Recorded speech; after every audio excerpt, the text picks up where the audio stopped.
Hello everyone, welcome to the channel. So इस lecture से हम लोग स्टार्ट करने वाले हैं क्लास 11th का chapter number 2, relations and functions.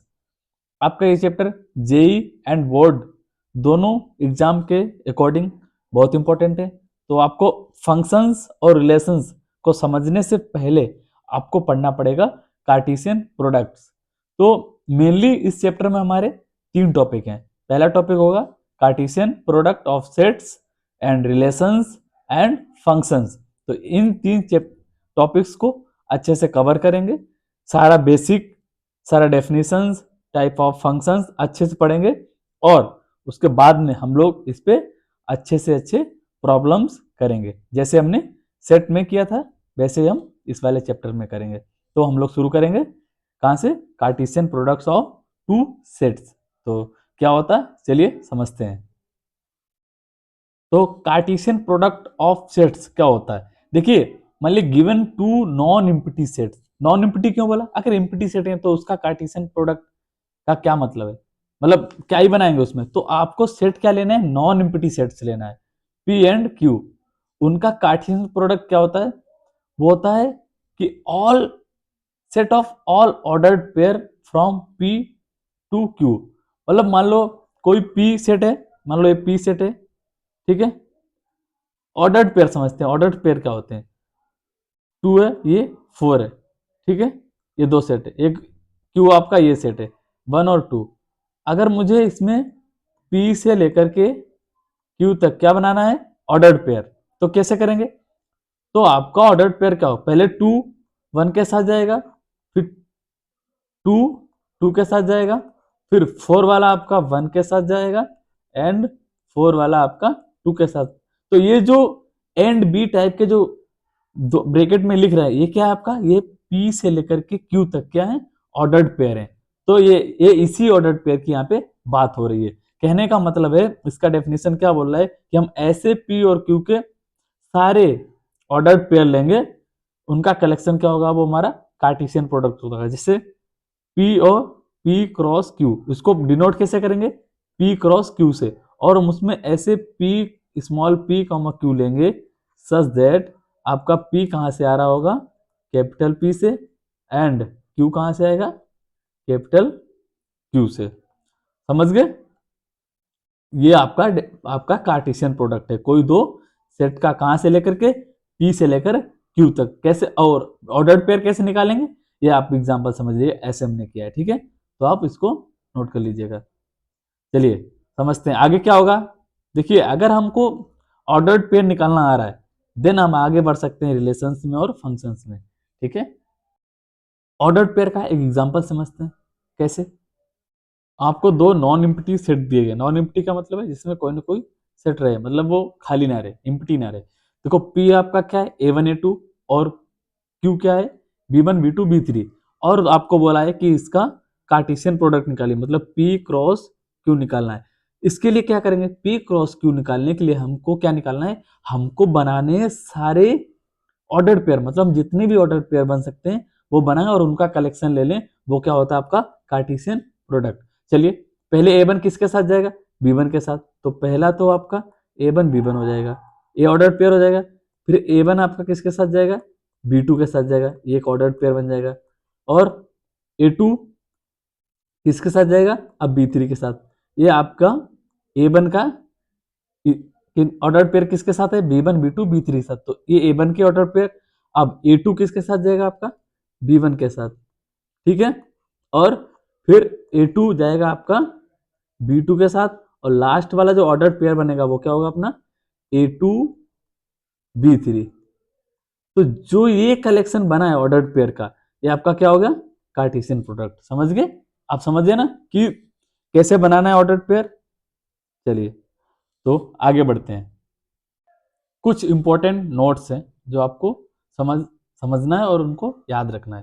देखिए, if either P and Q कोई दो सेट हैं, इज नल सेट, मतलब ये दोनों में से कोई एक अगर नल सेट है देन हम उसका अगर कार्टेशियन प्रोडक्ट निकालेंगे पी क्रॉस क्यू, वो भी क्या होगा?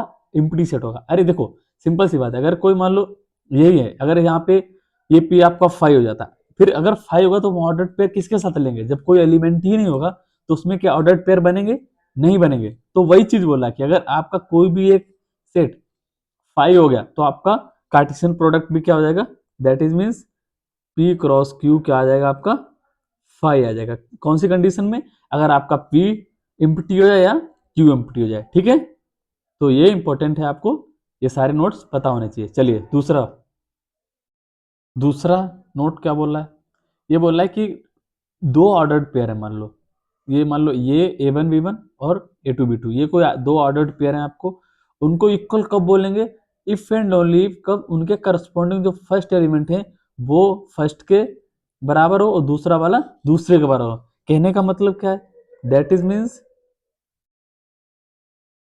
मीन्स अगर A1 B1 ये आपका एक ऑर्डर्ड पेयर है और A2 B2 ये दूसरा ऑर्डर्ड पेयर है, इनको इक्वल कब बोलेंगे, कब, अगर A1 बराबर हो A2 के, मतलब इसका पहला एलिमेंट इसके पहले एलिमेंट के बराबर हो और इसका दूसरा एलिमेंट इसके दूसरे एलिमेंट के बराबर हो। ये चीजें आपको कहाँ काम आएंगी, ये आगे जो प्रॉब्लम्स होंगी ना उसमें आपकी काम आएंगी कि ऑर्डर्ड पेयर इक्वल है तो वहां पे वैल्यू कैसे फाइंड करना है, समझे ना। तो ये दो पॉइंट हो गए, समझ गए। चलिए तीसरा पॉइंट क्या बोल रहा है कि अगर P एलिमेंट्स हैं इन A set and Q elements हैं इन B सेट, देन जो PQ एलिमेंट होंगे ना वो आपका A क्रॉस B में क्या क्या एलिमेंट होगा, PQ। कहना क्या चाह रहे हैं, दैट इज मीन्स, देखिए if N of P sorry N of A, मतलब सेट क्या है हमारे पास A and B, if N of A कितना है PA and N of B कितना है Q है, देन अगर हमसे पूछा गया इन एग्जाम कि number of A cross B में, मान लो एक नंबर में प्रॉब्लम आ गई एन, कि आपको कोई भी दे दिया सेट ए, उसमें कुछ एलिमेंट दे दिए, बी कुछ एलिमेंट दे दिए, देन उसने पूछ दिया कि number of A cross B में कितना होगा, वो होगा आपका P इंटू क्यू। देखिए अब आप एग्जाम में अगर एक नंबर का प्रॉब्लम आ रहा है, देन आप ऐसा नहीं है कि आप ऑर्डर्ड पेयर निकालने बैठ गए, वो तो बहुत लेंदी प्रोसेस होगा। अगर प्रॉब्लम आपका एक नंबर का पूछा जा रहा है, देन आपके लिए बहुत इंपॉर्टेंट फॉर्मूला है, आपको इसको याद रखना है, ठीक है। चलिए आगे बढ़ते हैं। चौथा वाला पॉइंट क्या बोल रहा है, चौथा वाला पॉइंट बोल रहा है कि कोई ए एंड बी कोई नॉन एम्प्टी सेट है, अगर इफ आइदर ए और बी इन दोनों में से अगर कोई भी इनफाइनाइट सेट बन गया, हमने फाइनाइट सेट इनफाइनाइट सेट पढ़ा ना, इसलिए ना, अगर नहीं पढ़ा होता तो फिर इसका वैल्यू नहीं पता चलता है कि क्या होता है इनफाइनाइट सेट, क्या होता है एम्प्टी सेट, है ना। तो अगर इनमें से कोई नॉन, मतलब कोई भी इनफाइनाइट है, देन जो हमारा कार्टेशियन प्रोडक्ट आएगा वो भी क्या होगा, इनफाइनाइट होगा। ये कहना क्या चाह रहे हैं, आप थोड़ा सा विजुलाइज करते हैं। देखिए अगर कोई सेट ए एंड बी, ये आपके दो सेट दिए हैं, अगर इनमें से मान लो अगर ए आपका इनफाइनाइट बन गया, ठीक है, एंड बी आपका कोई भी सेट है, बी आपका कोई भी मान लेते हैं कि आपका A1 A2 है, ठीक है। आप एक बात बताइए, अगर हमने इसमें इसमें एलिमेंट कितने होंगे, अगर ये इनफाइनाइट सेट है इसमें कितने एलिमेंट होंगे, इसमें तो होंगे इनफाइनाइट सेट। इसका मतलब अगर हम ऑर्डर्ड पेयर लेना शुरू कर देंगे, है ना, मतलब B2 या A2B निकालना स्टार्ट कर देंगे, तो क्या आएगा, इतना इतना ऑर्डर्ड पेयर बन जाएगा। कहने का मतलब है कि ऑर्डर्ड पेयर आपका कैसा बन जाएगा, इनफाइनाइट। तो वो भी आपका क्या होगा, इनफाइनाइट होगा, यही कहना चाह रहे हैं। अगर बी भी होगा तब भी आपका इनफाइनाइट बन जाएगा, अगर दोनों होगा, मतलब इनमें से अगर कोई भी एक इनफाइनाइट है, देन आप ये बोल सकते हैं। देखिए ये सब पॉइंट क्यों जरूरी है, ये सब पॉइंट इसलिए जरूरी है, अगर कोई कॉन्सेप्चुअल प्रॉब्लम बनता है इन एग्जाम, देन आप उसको इन पॉइंट से टैकल कर सकते हैं। अगर आपको ये सारी चीज पता होंगे, बेसिक पता होंगे, then you can approach the problem, ठीक है ना। इसीलिए हम सारी चीज आपको अच्छे से करा रहे हैं। चलिए अगला पॉइंट, तो इसका लास्ट पॉइंट है कि मान लो कोई, अभी तक हम क्या निकालते थे, ए क्रॉस बी, अब मान लो तीन सेट है, ए क्रॉस ए, मतलब एक सेट का हम 3 बार क्रॉस प्रोडक्ट लें, 2 बार, मतलब एक बार लें फिर एक बार लें, तो ए बी सी टाइप के उसमें एलिमेंट होंगे, मतलब 1 2 3, तो और ए बी सी कहाँ से आएंगे, आपके ए से आएंगे, तो उसको क्या बोलेंगे, उसको बोल देंगे ऑर्डर्ड ट्रिपलेट, क्योंकि ये क्या है, 3 सेट ले रहे हैं ना, तो क्या होगा, ये ट्रिपलेट होगा, ठीक है। तो ये इंपॉर्टेंट कुछ पॉइंट थे जो आपको इस चैप्टर से शुरू होने से पहले या इस चैप्टर में पहले ये आपको ये अच्छे से पता होना चाहिए, इनका मतलब पता होना चाहिए। चलिए अब हम एक दो एग्जाम्पल्स करते हैं जो हमने पॉइंट किए हैं, ठीक है। तो पहला एग्जाम्पल है, देखिए एग्जाम्पल बोला है कि अगर एक ऑर्डर्ड पेयर दिएगा आपका x plus Y comma Y minus two, वो किसके बराबर है, 3, 1 है। अच्छा अगर मुझे प्रॉपर्टी ही ना पता होती है, पॉइंट ही ना पता होते हैं कि अगर ऑर्डर्ड पेयर बराबर है तो उनका पहला एलिमेंट पहले एलिमेंट के बराबर होगा, अगर हम ये प्रॉपर्टी जानते हैं देन हम इसको यहाँ पे अप्लाई करेंगे, ठीक है। कैसे अप्लाई करेंगे, देखिए हम अगर कंपेयर करेंगे तो x प्लस वन बराबर किसके आ जाएगा, 3 के, y माइनस टू 1 के, ठीक है। अब देखिए यहाँ से हम अगर x का वैल्यू निकालें, यहाँ से क्या आएगा, तो x प्लस वन तो 3 - 1, मतलब x का वैल्यू यहाँ से क्या आ रहा है, 2, ठीक है। सेम अगर हम यहाँ से वैल्यू निकालें y का, तो y माइनस टू बराबर 1 दिया है, तो y को इधर रोक लो, y 2 को उधर ले जाओ, तो 1 प्लस टू कितना हो जाएगा, 3, ठीक है। तो y का x का वैल्यू 2 और y का वैल्यू 3। तो अगर इस तरह से आपको एग्जाम में दिया है तो वो आपको क्या करना है, वो आपको ये प्रॉपर्टी लगाना है कि पहला एलिमेंट पहले एलिमेंट के बराबर है, दूसरा एलिमेंट दूसरे एलिमेंट के, ये ऑर्डर्ड पेयर का कंडीशन रहता है, ठीक है। तो चलिए अगला प्रॉब्लम, देखिए ये प्रॉब्लम आपका क्या बोल रहा है कि let R be a real number, कि आर कोई आपका रियल नंबर है और आपको बताना है कि आर क्रॉस और क्या होता है, या ट्रिपल क्रॉस प्रोडक्ट, मतलब प्रोडक्ट लेते हैं कार्टिशन, तो क्या आएगा। देखिए क्या बता रहा है ये, पहला बार अगर कार्टिशन प्रोडक्ट आर क्रॉस और रिप्रेजेंट क्या कर रहा है कि ऑल, ये देखो 2D है, ये 2D के सारे एलिमेंट, जितने भी एलिमेंट है उन पॉइंट्स को क्या कर रहा है, ये रिप्रेजेंट कर रहा है। और ये ट्रिपल आर क्रॉस और क्या दिखा रहा है, एक मिनट, ये आपका 3D प्लेन है, एक्स वाई जेड मतलब 3D प्लेन, तो ये इस प्लेन के सारे पॉइंट्स को क्या कर रहा है, रिप्रेजेंट कर रहा है। बस ये प्रॉब्लम, इसका मतलब यही है कि ये आपका क्या रिप्रेजेंट कर रहा है और ये आपका क्या बता रहा है। तो हमको ये बता रहा है कि इसका मतलब अगर ये कहीं दिख जाए तो उसमें एक्स वाई प्लेन ऐसे होते हैं जो X Y point X Y R से आ रहे हैं, इसका मतलब है कि सारे के सारे पॉइंट्स हम कवर कर रहे हैं किसमें, 2D में, और इसमें क्या है, 3D में, ठीक है। तो आपका बहुत सिंपल सा प्रॉब्लम था, तो बट आपका ये बहुत काम का है, आपको ये चीज पता होना चाहिए, ठीक है। चलिए आगे बढ़ते हैं, अब हम करने वाले हैं कुछ इंपॉर्टेंट प्रॉब्लम्स, मतलब एक्सरसाइज 2.1 कंप्लीट करने वाले हैं। तो कैसे करेंगे, तो पहला प्रॉब्लम क्या है, पहला प्रॉब्लम आपका बोल रहा है कि X Y three plus one comma Y minus two by three is equal to 5/3 comma 1/3। तो इसमें क्या करना है आपको, एक्स एंड वाई का वैल्यू निकालना है। जैसे हमने पिछला प्रॉब्लम किया था, हमने समझा था उसमें कि अगर दो ऑर्डर्ड पेयर इक्वल है, इसका मतलब क्या, फर्स्ट वाला आपका फर्स्ट के बराबर रहेगा, सेकंड वाला सेकंड के बराबर। अगर वही प्रॉपर्टी यहाँ पे लगाएं और सॉल्व करें तो आपका आएगा x/3 प्लस वन इक्वल में कितना आएगा, 5/3, ठीक है। और एंड y माइनस 2/3, और वो किसके बराबर आएगा, 1/3 के बराबर है। अब हम इसको x के लिए और y के लिए सॉल्व कर देंगे क्वेश्चन, ठीक है। अगर x प्लस वाई थ्री, अगर हमको x का वैल्यू चाहिए तो 1 को उधर ले जाएंगे, तो 5/3 माइनस वन, तो यहाँ से आ जाएगा 2/3, और सामने क्या है, x/3, ठीक है। अब अगर x के डिवाइड में 3 है तो उधर ले जाएंगे तो इंटू में जाएगा, तो 2 × 3 डिवाइड बाई 3, तो 3 कैंसिल, तो x का वैल्यू कितना आ जाएगा, x का वैल्यू आ रहा है आपका 2। तो x का वैल्यू आया, सेम तरीके से हम y का वैल्यू निकाल सकते हैं। देखो अगर y चाहिए तो -2/3 को उधर ले जाना पड़ेगा, ठीक है, ले जाएंगे तो इधर आएगा तो प्लस का हो जाएगा। तो देखो डिनोमिनेटर क्या है, सेम है, तो एक बार लिख लेंगे, ऊपर का वैल्यू सेम ऐड कर देते, यही तो है इसका। तो 1 + 2 ये कितना आ जाएगा, ये आ जाएगा आपका 3/3, और सामने कितना है y, तो ये 3 से 3 कट जाएगा, तो y का वैल्यू कितना आ रहा है, y का वैल्यू आ रहा है 1। तो समझे, तो इस टाइप का अगर प्रॉब्लम 1 नंबर या 2 नंबर में आ रहा है एग्जाम में, देन आप उसको इस तरह से इजिली सॉल्व कर सकते हैं, ठीक है।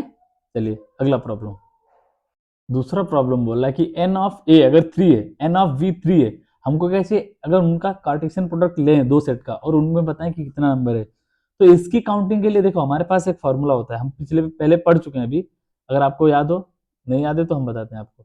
देखिए इसके लिए हम पढ़ चुके हैं कि अगर एन ऑफ ए में पी एलिमेंट है, सॉल्यूशन में लिखिए एन ऑफ, अगर आपका ए कितना है, पी है, एंड एन ऑफ बी अगर आपका क्यूब है, देन हमने पढ़ा है कि n of a cross b, A Cartesian B लेंगे तो आएगा p इंटू क्यू।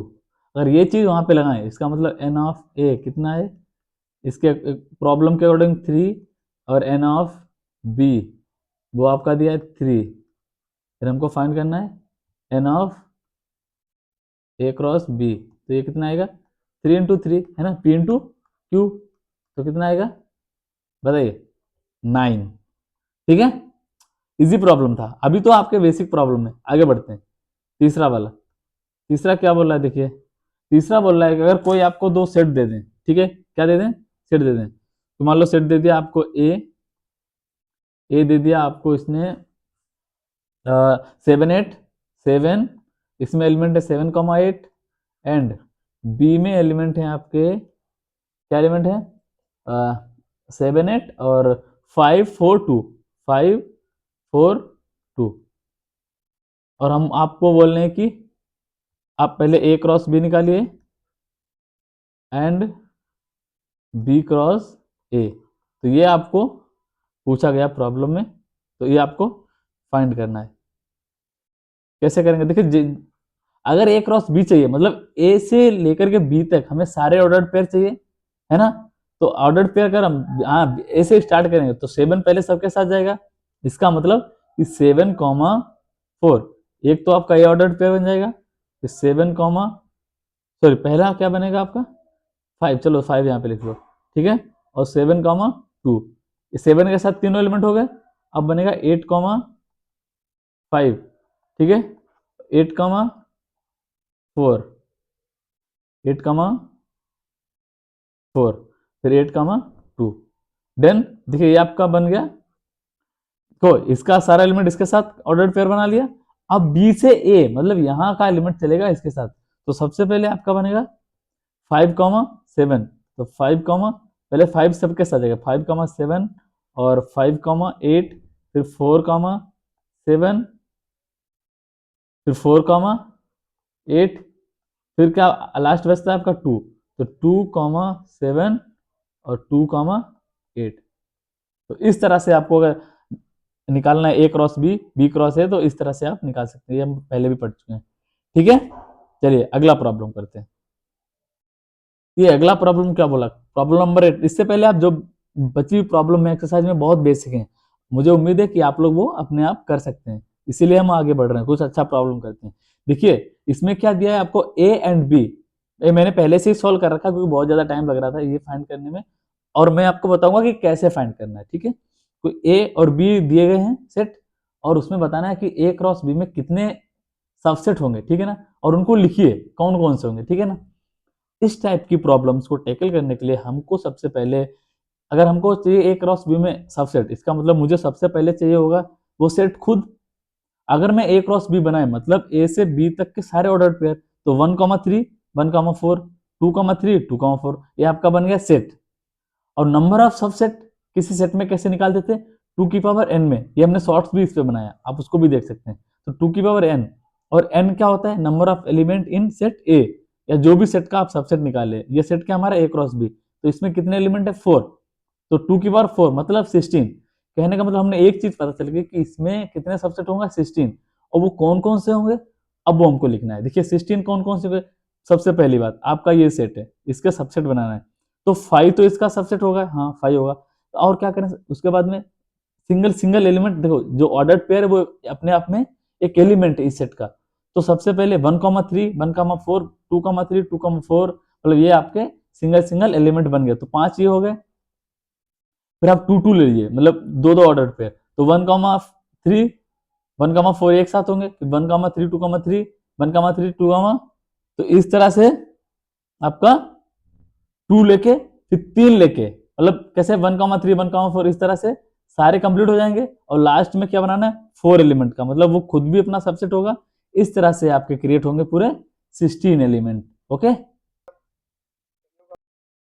तो ये आपका प्रॉब्लम क्या बोल रहा है देखिएगा, ये प्रॉब्लम बोल रहा है कि कोई सेट दो हैं ए एंड बी, तो number of element in set में कितना है 3, number of element in set में कितना है बी में 2, तो और ए क्रॉस बी में क्या एलिमेंट है X comma one, Y comma two, Z comma one, मतलब ये एलिमेंट आपके दिए गए।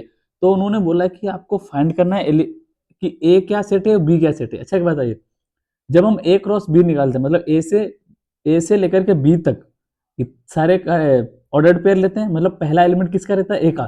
तो पहला एलिमेंट किसका, ए। इसका मतलब अगर हम यहाँ से देखें, इसका मतलब ए में क्या एलिमेंट आएगा, एक्स आएगा, इसका पहला एलिमेंट, इसका एलिमेंट का वाई और जेड। और एक चीज वेरीफाई कर रही है कि ए में कितने एलिमेंट होने चाहिए, 3, वो सेटिस्फाइड कर रहा है। एंड बी में कितने एलिमेंट हैं, बी में 2, तो दूसरा एलिमेंट कहां से आएगा, बी से आएगा। तो 1 2 1, मतलब सेट में 1 2 1 है, मतलब क्या होना चाहिए 1 2।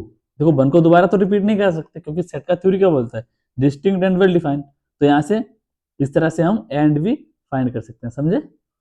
चलिए अगला प्रॉब्लम, लास्ट प्रॉब्लम करते हैं इस लेक्चर की। देखिए क्या बोल रहा है कि कार्टेशियन प्रोडक्ट ए क्रॉस ए, मतलब कोई सेट है उसका कार्टेशियन प्रोडक्ट कहां से लिया, ए के ए एलिमेंट से ही, मतलब ए सेट से ए सेट तक लिया। उसमें एलिमेंट कितने, 9, ठीक है, 9 एलिमेंट।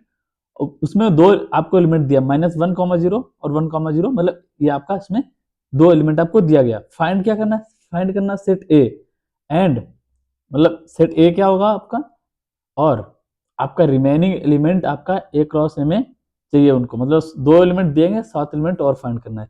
तो इस प्रॉब्लम को कैसे टेकल करेंगे, देखिए इस प्रॉब्लम के लिए हम एक चीज जानते हैं, वी नो, क्या जानते हैं, एक हम रिजल्ट जानते हैं। हमारे पास क्या है रिजल्ट, देखिए याद रखिएगा, देखिए कितना काम आता है वो, एन ऑफ ए बराबर P and N of B बराबर क्यू। देन अगर हमको निकालना हो कि एन ऑफ ए क्रॉस, मतलब कार्टेशियन प्रोडक्ट ए से बी तक कितना आएगा, पी और क्यू, अगर एलिमेंट फाइंड करने हो। अगर एक चीज हम देखेंगे यहाँ से कि इस फॉर्मूले को अप्लाई करें, N of A cross B, इसको हम लिख सकते हैं N of A into N of B. लेकिन देखो यहाँ पे बी एलिमेंट नहीं है हमारे पास, मतलब बी सेट नहीं है, सिर्फ क्या सेट है, ए, मतलब ए का ए के साथ ही, तो इसको लिख सकते हैं ए क्रॉस ए, है ना, बराबर क्या आएगा, N of A into N of B. N of A का कितना वैल्यू है, मतलब कितना एलिमेंट है, 9, तो इसको 9 लिख सकते हैं। तो N of A into N of A 2 बार आ जाएगा। यहां से अगर हम वैल्यू निकालें, देखो 3 को क्या लिख सकते हैं, 3 इंटू 3, 9 को ऐसे ब्रेक कर सकते हैं, और कोई रास्ता है क्या, नहीं, N of A into N of A. इसका मतलब है यहां से अगर हम इंप्लाई करें कि एन ऑफ ए का वैल्यू कितना आ रहा है, 3 आ रहा है, मतलब ए में कितने एलिमेंट होंगे, ये चीज हमको पता चल गया कि कोई भी सेट रहे बट उसमें एलिमेंट आपके 3 ही रहेंगे। और एंड क्या दिया गया, आप दो जो आपको ऑर्डर्ड पेयर दिए गए उनको नोट करें, -1,0, ठीक है, और 0,1। देखिए ए, अगर ये ए क्रॉस ए में है, मतलब ये एलिमेंट आएंगे कहां से, ए से आएंगे ना। इस और हमको एक चीज और पता चलेगा कि एलिमेंट हैं जो ए में वो 3 है, तो यहाँ पे डिफरेंट एलिमेंट कितने हैं, 3 है, और क्या क्या, -1,0,1। तो आपका ए आपको पता चल गया, और आपको चाहिए कि ए क्रॉस ए में कितने एलिमेंट हैं। तो आप ऐसा करिए, अगर आपको एलिमेंट लिखना है तो आप ए को एक बार और लिख लीजिएगा। क्यों, क्योंकि हमको निकालना है वो ऑर्डर्ड पेयर बनाने ना, ठीक है, बना लेंगे। मतलब ए से ए के साथ स्टार्ट करेंगे, तो सबसे पहले आपका क्या रन करेगा, -1 सबके साथ जाएगा। तो पहला आपका ऑर्डर्ड पेयर होगा -1, ठीक है। दूसरा क्या होगा, -1, और तीसरा इसके साथ -1, तो ये ऑर्डर्ड पेयर किसके अकॉर्डिंग बन गए, -1 के। आप 0 लो, तो 0, -1, तो 0 सबके साथ जाएगा, 0, और फिर लास्ट में जाएगा 0, 1, ये आपके 0 के अकॉर्डिंग। लास्ट में बचता है 1, और 1, -1 बनेगा, और 1, 0 और 1, 1। तो देखो 9 एलिमेंट होते हैं, इसमें दिया है 9 एलिमेंट, और कितने एलिमेंट बन गए, 9, और आपको 2 दिए गए थे, हमने 7 और जो हमको नहीं पता थे हमने वो भी फाइंड कर दिए, और ए क्या है वो भी पता चल गया, ए में कितने एलिमेंट है वो भी पता चल गया, ठीक है। तो इस प्रॉब्लम को इस तरह से करना था। तो इस टाइप की प्रॉब्लम बहुत इंपॉर्टेंट है आपका एग्जाम के अकॉर्डिंग, और आपका बेसिक बहुत अच्छे से जब भी क्लियर होगा जब आप अच्छी अच्छी प्रॉब्लम्स करेंगे। चलो, तो इस लेक्चर में हम लोग इतना ही रखते हैं। और एक एक बात और आपसे बोलना है कि अगर आप ये चीज़ देख रहे हैं और आपको मदद कर रहा है और अच्छा लग रहा है, तो आप हमारे चैनल को सब्सक्राइब करिएगा, वीडियो को लाइक करिए, शेयर करिए दोस्तों के साथ, ताकि हम लोग और भी वीडियो अपलोड कर सकें। तो ठीक है, अब हम मिलते हैं। अब देखिए हमारा कार्टेशियन प्रोडक्ट का पूरा पार्ट हो गया है, एक्सरसाइज भी हो गई, प्रॉब्लम्स भी हो गए, और थ्योरी पार्ट भी हो गया, और जो इंपॉर्टेंट रिजल्ट हैं और कैसे अप्लाई करने वो सारा हो गया। अगले लेक्चर में हम लोग करेंगे रिलेशंस। ठीक है, तो बने रहिएगा। चलिए, तब तक के लिए बाय बाय, थैंक यू।